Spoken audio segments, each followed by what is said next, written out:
Le sel. Oh mon ami, écoutez-moi. Le sel n'est pas seulement quelque chose que vous saupoudrez sur votre nourriture. Le sel n'est pas seulement quelque chose que vous mettez dans vos placards de cuisine. Le sel a été créé par Dieu Tout-Puissant lui-même. C'est son dessein, son élément, son instrument de bénédiction et de préservation. Depuis le début de la création, le sel a une signification divine. Il préserve, il purifie, il guérit, il scelle les alliances. Le sel est un rappel que Dieu a placé sa main sur son peuple, que la corruption et la décadence ne l'atteindront pas. Quand Jésus a dit « Vous êtes le sel de la terre », il a déclaré quelque chose d'éternel, que ses disciples sont ceux qui résistent à la décadence, à la corruption, à la pourriture du péché et des ténèbres. Le sel est un emblème céleste de préservation et d'alliance. Mais voici la tragédie. Ce que Dieu a ordonné comme saint, le diable l'a détourné à des fins infernales. Les sorcières, les sorciers et les praticiens de l'occultisme ont osé mettre la main sur le sel et en déformer le sens pour le mal. Ils prennent ce que Dieu a sanctifié et l'utilisent pour leur rituel des ténèbres. Ils l'aspergent dans leurs cérémonies. Ils le répandent sur les portes. Ils le versent en cercle pour invoquer les esprits. Ce que Dieu a donné en signe de pureté, ils l'ont corrompu pour en faire une arme de sorcellerie. Ce que Dieu voulait être une bénédiction, l'ennemi l'a transformé en un outil d'esclavage. Et le monde dort, ignorant la sombre vérité qui se cache derrière quelque chose d'aussi ordinaire, de si commun, d'aussi pur en apparence. Voyez-vous la ruse de Satan ? Il ne crée jamais, il ne fait que contrefaire, il ne peut pas inventer de bénédiction, il ne fait que déformer ce que Dieu a déjà rendu saint. Et avec le sel, il a fait la même chose. Il murmure aux sorcières et aux sorciers, « Prenez ce qui est pur. Prenez ce que Dieu a sanctifié et faites-en mien. » Et par des rituels, par le hasard, par des sacrifices, ils utilisent le sel comme une arme contre les foyers, contre les familles, contre les âmes innocentes. Beaucoup pensent qu'il s'agit d'une superstition inoffensive, d'une pratique culturelle, d'une vieille tradition. Mais derrière cela se cache la puanteur de l'enfer et les griffes des démons. Car lorsque le sel est mal utilisé dans les rituels, il n'est plus une préservation. Il devient une destruction. Je vous le dis, le sel n'est pas seulement physique, il est spirituel. C'est pourquoi Dieu l'a placé dans les sacrifices d'autrefois. C'est pourquoi Jésus l'a utilisé pour décrire ses disciples. Le sel a un poids spirituel. Et parce qu'il est spirituel, l'ennemi sait comment le manipuler pour ses desseins. Les sorcières l'utilisent pour lier, pour maudire, pour sceller les portes contre la bénédiction, pour ouvrir les portes aux démons. Et de nombreux chrétiens, ignorant de cette sombre contrefaçon, tombent dans des pièges, dans des embûches et se demandent pourquoi la confusion, la maladie et les tourments envahissent leur vie. C'est parce que l'ennemi a corrompu ce que Dieu a conçu comme alliance et l'a transformé en une chaîne d'oppression. Oh, écoutez-moi aujourd'hui, il ne s'agit pas d'assaisonnement de cuisine, il ne s'agit pas de superstition. Il s'agit d'une bataille spirituelle qui fait rage en coulisses. Le même sel que Dieu a donné à Israël en guise d'alliance. Le sel que Jésus a élevé comme symbole de sa vie de disciple est déformé par les forces des ténèbres pour semer la malédiction et la destruction. Et si nous n'ouvrons pas les yeux, si nous ne discernons pas, si nous ne comprenons pas le côté obscur de cette perversion, nous risquons de permettre à l'ennemi de jouer à ses jeux avec ce qui appartient à Dieu. Le sel, mon ami, est saint. Le sel est sacré. Mais lorsqu'il est placé entre de mauvaises mains, il devient un instrument des ténèbres. Les sorcières le savent. L'occultisme le sait. Et pourtant, de nombreux chrétiens restent ignorants. Cette ignorance est le terrain de jeu du diable. Il prospère lorsque les croyants ne connaissent pas la vérité. Il prospère lorsque les gens rejettent les rituels comme de simples traditions. Il prospère lorsque les maisons sont envahies de malédictions et que personne ne reconnaît la porte qui a été ouverte. C'est pourquoi le Saint-Esprit crie aujourd'hui. Réveillez-vous, voyez la vérité, ne soyez pas aveugles aux stratagèmes du diable, car ce qui est en jeu n'est pas seulement un grain de sel. C'est votre alliance, votre bénédiction, votre préservation, votre famille, votre âme. Dans la Bible, le sel n'est pas un accident, ce n'est pas une coïncidence, ce n'est pas un symbole passager. Le sel est tissé comme un fil d'or dans l'histoire de l'alliance de Dieu et de son peuple. Lorsque Dieu donna à Moïse les instructions pour les sacrifices, il n'oublia pas le sel. Dans Lévitique 2h13, le Seigneur ordonna « Assaisonne de sel toutes tes offrandes. Tu ne laisseras pas de côté le sel de l'alliance de ton Dieu. Ajoute du sel à toutes tes offrandes. » Vous entendez cela ? Le sel n'était pas facultatif. Ce n'était pas un détail. Il était requis dans chaque offrande, chaque sacrifice, chaque transaction d'alliance avec Dieu. Pourquoi? Parce que le sel représente la permanence. Le sel parle de pureté. Le sel déclare la préservation. Il est écrit, ce que Dieu commence, aucun démon ne peut le détruire. Le sel était la manière dont Dieu scellait son alliance avec son peuple, montrant que ses promesses ne sont pas temporaires, ni fragiles, ni ternes comme les choses de ce monde, mais éternelles et durables. Dans le monde antique, le sel était précieux, plus précieux même que l'or dans certains endroits. Les soldats étaient payés avec du sel. Les marchands faisaient du commerce avec du sel. Les rois stockaient le sel comme un trésor. C'était l'élément de conservation dans un monde sans réfrigérateur ni produits chimiques. La viande pourrissait, la nourriture se décomposait, mais le sel la gardait fraîche. Et Dieu, dans sa sagesse, a pris ce que l'homme connaissait déjà et l'a élevé à une dimension divine. Il a dit, tout comme le sel préserve la nourriture de la décomposition, mon alliance préservera mon peuple de la corruption. Oh, quelle image puissante! Le sel signifiait que la parole de Dieu, sa promesse, sa relation avec ses élus ne se gâterait pas, ne s'effacerait pas, ne serait pas corrompue. C'était une alliance incorruptible. Même dans Nombre 18h19, le Seigneur parle d'une alliance de sel donnée à Aaron et à ses descendants, une alliance de sacerdoce qui était éternelle. Le langage n'est pas anodin. Dieu a choisi le sel comme sceau d'une promesse éternelle. Et encore dans 2 Chroniques 13/5, nous lisons que Dieu a donné le royaume d'Israël à David par une alliance de sel. Une alliance durable et durable. Pourquoi du sel? Parce que le sel ne peut pas être détruit par le feu. Il ne peut pas être consumé par le temps. Il perdure à travers les âges. Dieu disait, « Mon alliance avec vous n'est pas fragile. Elle ne pourrira pas, elle ne se brisera pas, elle ne passera pas. Elle durera éternellement comme le sel. » Et puis Jésus vient, l'accomplissement même de toutes les alliances, et il élève à nouveau cette image au plus haut niveau spirituel. Dans Matthieu 5/13, il déclare à ses disciples, « Vous êtes le sel de la terre. » Oh, gloire à Dieu! Voyez-vous ce qu'il disait? Il ne parlait pas du sel de cuisine. Il parlait du sel de l'alliance. Il disait, « Vous êtes le peuple de mon alliance. Vous êtes les gardiens de la justice dans un monde en décomposition. Vous êtes ceux qui portent ma pureté au milieu de la corruption. Vous êtes ceux qui rendent l'alliance de Dieu visible dans une génération de ténèbres. » Lorsque Jésus appelait ses disciples du sel, il affirmait leur rôle de porteurs de la préservation divine, d'agents de pureté, de témoignages vivants d'un Dieu qui ne pourrit pas, ne gâte pas et ne viole pas sa parole. Le sel n'était pas seulement un signe d'alliance, mais aussi un purificateur. Dans 2 Rois 2h19 et 22 secondes, lorsque les eaux de Jéricho étaient amères et stériles, le prophète Élisée prit un bol de sel, le jeta dans la source et annonça la parole du Seigneur. Les eaux furent assainies, la terre était à nouveau fertile.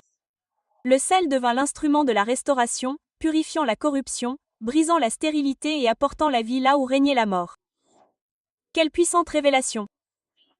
Le sel dans la main de Dieu devient une arme de pureté, un symbole de sa guérison, un sceau de ses promesses d'alliance. Ainsi, de la Genèse à l'Évangile, le sel est un signe sacré. C'est l'alliance, c'est la pureté, c'est la préservation, c'est la bénédiction. C'est l'emblème même de Dieu, de sa promesse inébranlable envers son peuple.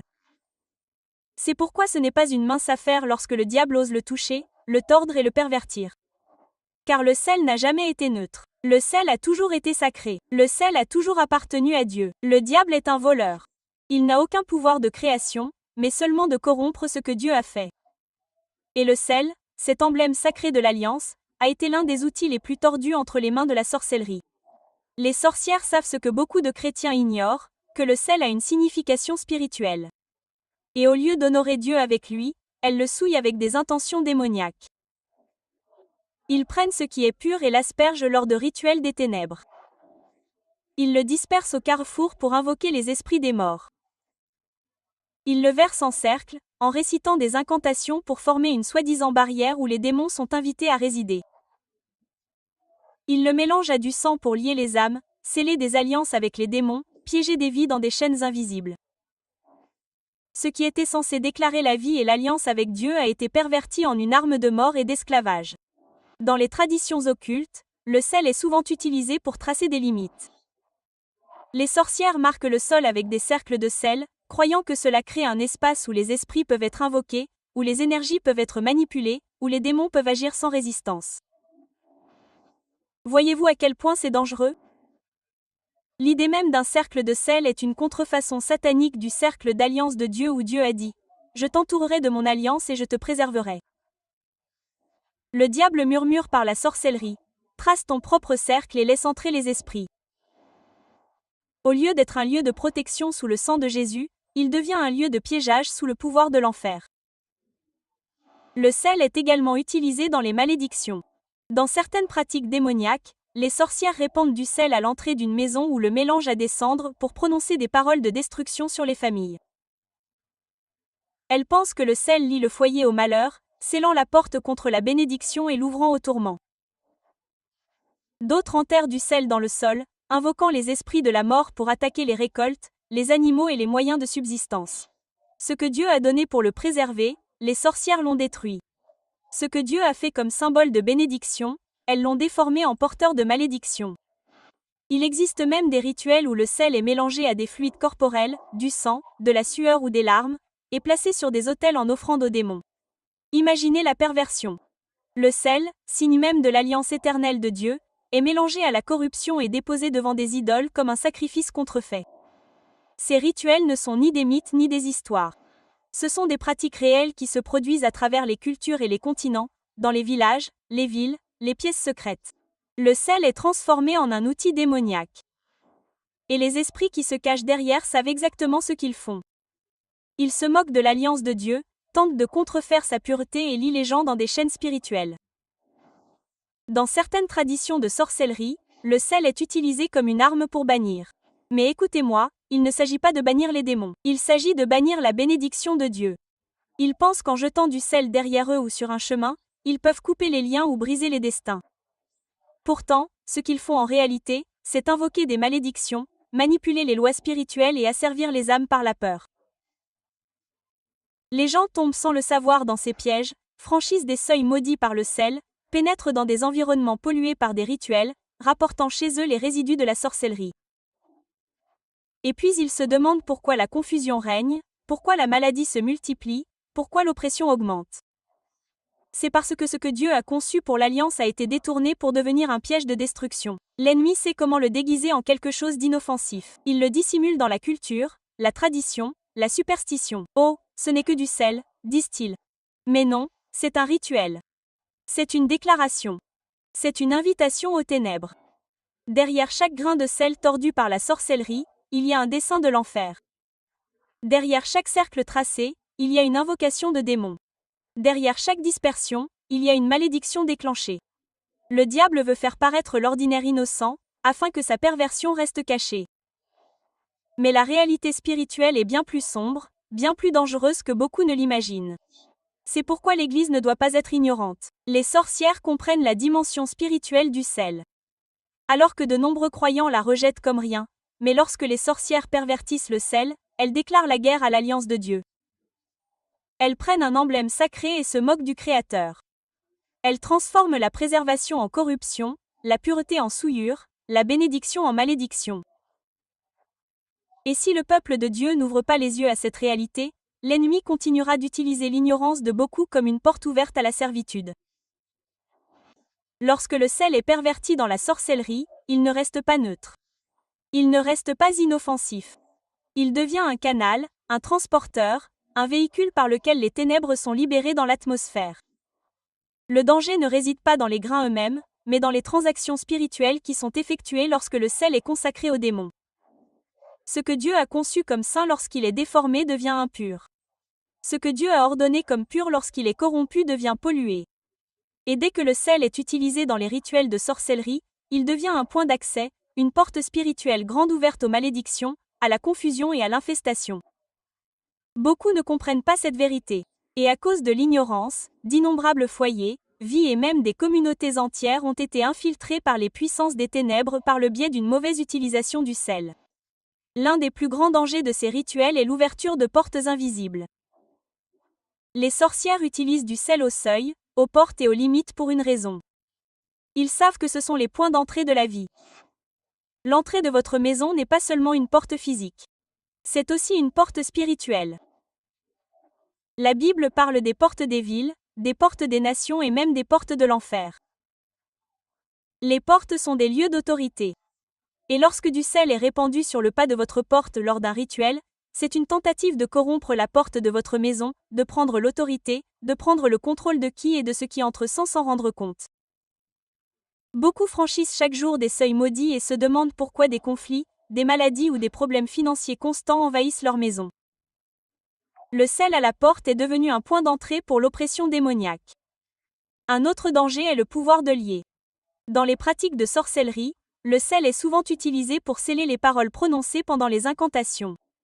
Lorsqu'une sorcière prononce des malédictions et répand du sel, les grains agissent comme un témoin de ces paroles, une encre physique pour les décrets spirituels. Et parce que la vie et la mort sont au pouvoir de la langue. Lorsque ces paroles sont soutenues par des forces démoniaques, elles ont le pouvoir de manifester la destruction. Les gens sont soudainement enchaînés de manière inexplicable. Leur progression est bloquée. Leur mariage se brise. Leurs enfants se rebellent. Leur santé se détériore. Tout cela parce que quelque part, le sel a été utilisé comme sceau démoniaque pour lier les destinées aux ténèbres. La victime peut même ne pas savoir qu'un tel rituel a été accompli. Pourtant, les chaînes spirituelles sont réelles, plongeant leur vie dans la tourmente.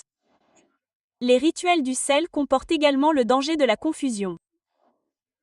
Dieu n'est pas l'auteur de la confusion, mais le diable s'y épanouit.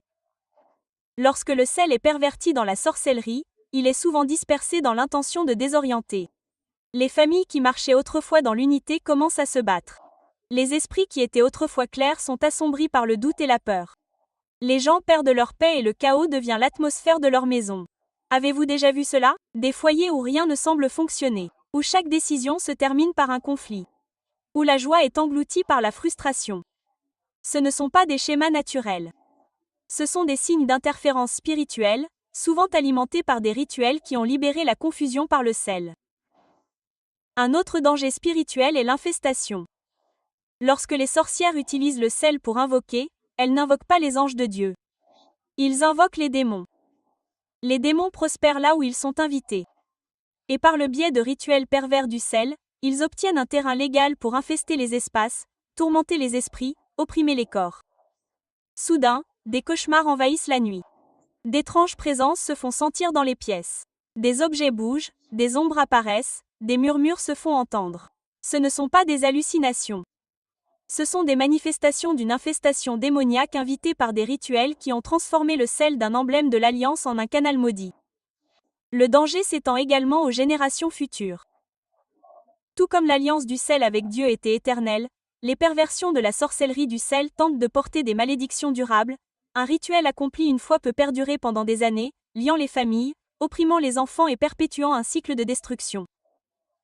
C'est pourquoi certaines familles sont confrontées aux mêmes problèmes génération après génération. Une pauvreté qui ne disparaît jamais, une maladie qui ne disparaît jamais, des liens qui semblent indestructibles. Ce sont les longues ombres des rituels pervers du sel, des malédictions prononcées et scellées dans le passé, toujours actives dans le présent. Et peut-être que le plus grand danger de tous est que beaucoup rejettent ces choses comme du folklore, comme des traditions inoffensives, comme des pratiques culturelles sans pouvoir. Cette ignorance est l'arme la plus puissante du diable. Car lorsque les gens se moquent des réalités spirituelles, ils baissent leur garde et ouvrent grand la porte aux stratagèmes de l'ennemi. Ce que Dieu a donné comme sacré a été déformé. Et à moins que le peuple de Dieu ne le discerne, il laissera sans le savoir sa vie être empoisonnée par les perversions du sel. Lorsque le diable pervertit le sel par la sorcellerie, il pense avoir le dernier mot. Il pense que ses rituels sont inviolables. Il pense que ses malédictions dureront éternellement. Mais laissez-moi le crier haut et fort. Il existe un pouvoir plus grand. Il existe une alliance plus élevée. Il existe un sang qui parle plus fort que n'importe quelle sorcière. Plus fort que toute malédiction, plus fort que tout rituel. Le sang de Jésus-Christ est le briseur de toutes les perversions, le destructeur de tout sceau satanique, le feu qui consume toute contrefaçon. La sorcellerie peut tordre le sel, mais elle ne peut pas tordre la croix. Le diable peut répandre des malédictions, mais il ne peut pas renverser l'alliance du calvaire. C'est pourquoi le croyant n'a pas besoin de vivre dans la peur, mais dans la foi. Car en Christ, toute utilisation démoniaque du sel peut être brisée et détruite. La première arme est la révélation. Vous ne pouvez pas briser ce que vous ne voyez pas. La Bible dit, « Mon peuple est détruit, faute de connaissance ». Beaucoup sont liés par des rituels du sel parce qu'ils ne reconnaissent même pas le piège. Mais quand la lumière brille, les ténèbres s'enfuient. Quand la révélation arrive, l'ignorance est brisée. Au moment où vous comprenez que le sel a été perverti dans des rituels contre vous, vous êtes déjà à mi-chemin de la liberté. Car la révélation éveille la foi, et la foi est la clé qui ouvre la victoire. Le diable prospère dans le secret, mais au moment où ses plans sont exposés, son pouvoir commence à s'effondrer. La deuxième arme est la déclaration. La sorcellerie agit par les mots et doit donc être brisée par les mots. Les rituels démoniaques scellent les malédictions par des incantations, mais les croyants peuvent les annuler par des déclarations de la parole de Dieu. On ne combat pas le silence par le silence. On combat les mots par des mots plus forts. On se lève et on proclame. Tout rituel de sel commis contre ma vie est brisé par le sang de Jésus. Toute malédiction scellée dans les grains est annulée par l'alliance de la croix. Toute frontière démoniaque est détruite par la puissance du Saint-Esprit. Au moment où de telles paroles sont prononcées avec foi, l'atmosphère spirituelle change et les chaînes du diable commencent à se briser. La troisième arme est la prière. Oh, la prière n'est pas un murmure dans l'air. La prière est un bélier contre les portes de l'enfer. La prière imprégnée du sang de Jésus et du feu du Saint-Esprit a le pouvoir de démanteler tout autel, de renverser tout rituel, de déraciner toute malédiction. Vous pouvez prendre de l'huile dans votre main, prier dessus et oindre votre porte, déclarant qu'aucun sel de sorcellerie ne franchira plus ce seuil. Vous pouvez parcourir votre maison en priant dans l'esprit, en déclarant l'alliance de Dieu à chaque coin de rue et tout résidu de sorcellerie doit fuir. Car là où tombe le feu de Dieu, aucun rituel perverti ne peut subsister. La quatrième arme est la purification. Tout comme Alicia prit du sel et le jeta dans les eaux amères pour les guérir, vous pouvez récupérer du sel pour la gloire de Dieu. Prenez du sel ordinaire, élevez-le devant Dieu et dédiez-le lui. Déclarez-le saint. Déclarez le sel de l'alliance. Déclarez-le comme un rappel de sa protection sur votre vie. Puis utilisez-le comme un acte prophétique. Répandez-le sur votre seuil. Non pas comme un rituel, mais comme une déclaration. Cette maison appartient à Jésus. Aucune malédiction ne peut y entrer, aucun démon ne peut y habiter, aucune sorcellerie ne peut y subsister. Ce que le diable a essayé de pervertir, vous le récupérez par la foi, en transformant sa contrefaçon en un témoignage de la puissance de Dieu. La cinquième arme est le renoncement. Si des rituels de sel ont été pratiqués dans votre famille, dans votre culture, ou même par vos propres mains dans l'ignorance, vous devez y renoncer. Tenez-vous devant Dieu et dites, « Je renonce à tout accord avec les ténèbres. À tout rituel de sel, à toute malédiction prononcée sur ma vie. Je les brise au nom de Jésus. Je les annule par le pouvoir du sang. Je romps tout lien avec la sorcellerie et me consacre pleinement à l'alliance de Dieu. » Le renoncement ferme les portes, annule les contrats et rend nuls les fondements juridiques que le diable revendique. Et la sixième arme est la résistance. La Bible dit, « Résistez au diable, et il fuira loin de vous. » Ne laissez pas la peur s'infiltrer lorsque vous voyez du sel répandu à votre porte. Ne tremblez pas lorsque vous entendez parler de rituels pratiqués dans votre communauté. Levez-vous et résistez. Tenez-vous dans l'autorité du Christ, déclarez sa parole, proclamez son alliance, et le diable n'aura d'autre choix que de battre en retraite. Car le sel de l'alliance de Dieu est plus grand que tout cercle contrefait de l'ennemi. Le temps est venu pour le peuple de Dieu de se lever et de réclamer ce qui lui appartient. Le sel n'a jamais été conçu pour les sorcières, n'a jamais été ordonné pour les démons, n'a jamais été créé pour les ténèbres. Le sel est la création de Dieu, l'alliance de Dieu, l'emblème de pureté et de préservation de Dieu. L'ennemi peut tordre, mais il ne peut pas posséder. Il peut contrefaire, mais il ne peut pas créer. Et maintenant, l'Église doit élever la voix et dire « Assez ». Nous reprenons ce que Dieu a rendu saint. Nous réclamons la pureté et la puissance du sel de Dieu. Oh oui! Lorsque les croyants comprennent le dessein divin du sel, ils ne tremblent plus devant la contrefaçon. Au lieu de cela, ils marchent avec autorité, déclarant que ce que Dieu a sanctifié ne peut jamais être détourné par l'enfer. Le sel dans les mains d'un croyant n'est pas une superstition. C'est une proclamation. Ce n'est pas un rituel, c'est une alliance. Lorsque vous élevez du sel devant Dieu et que vous le déclarez saint, vous ne faites pas de magie. Vous faites une déclaration prophétique selon laquelle votre vie, votre famille et votre foyer sont préservés sous l'alliance du Tout-Puissant. Lorsque vous placez du sel sur votre table, vous vous souvenez de l'alliance de préservation. Lorsque vous priez dessus et déclarez que votre maison est scellée par le sang de Jésus, vous rappelez à chaque démon de l'enfer que vous appartenez à un royaume qui ne peut être ébranlé. Les sorcières peuvent répandre du sel aux portes, mais vous déclarez que le sel de votre alliance est comme un mur. Du feu, préservant votre demeure en Christ. Récupérer le sel signifie restaurer son identité biblique. Rappelez-vous comment Élisée a guéri les eaux de Jéricho avec du sel. Ce n'était pas de la sorcellerie, c'était la puissance de Dieu qui s'est répandue à travers un acte prophétique. Les eaux amères sont devenues douces. La terre stérile est devenue fertile et la malédiction a été brisée. Lorsque vous réclamez du sel pour Dieu, vous déclarez que l'amertume dans votre vie sera guérie. Cette stérilité fera place à la fécondité, que les malédictions s'inclineront devant la bénédiction. Vous dites que le même Dieu qui a transformé la mort en vie par le sel au temps d'Élisée est le même Dieu qui le fera dans ma maison aujourd'hui. Récupérer le sel signifie également récupérer votre identité. Jésus a dit que vous êtes le sel de la terre. Ce n'est pas une suggestion. C'est une déclaration de destin. Récupérer le sel, c'est récupérer votre vocation en tant que croyant. Vous n'êtes pas appelé à vous fondre dans la corruption de ce monde. Vous êtes appelé à préserver la justice dans une génération qui pourrit dans le péché. Vous êtes appelé à apporter la pureté dans des environnements de péché. Souillure. Vous êtes appelé à témoigner de l'alliance de Dieu alors que le monde se noie dans la rébellion. Lorsque vous récupérez le sel, vous dites « Je ne fais pas partie de la décomposition. Je fais partie de la préservation. Je ne fais pas partie de la corruption. Je fais partie de la pureté. Je suis le sel mis à part par Dieu pour sa gloire. » Récupérer le sel signifie l'utiliser comme une arme de souvenir.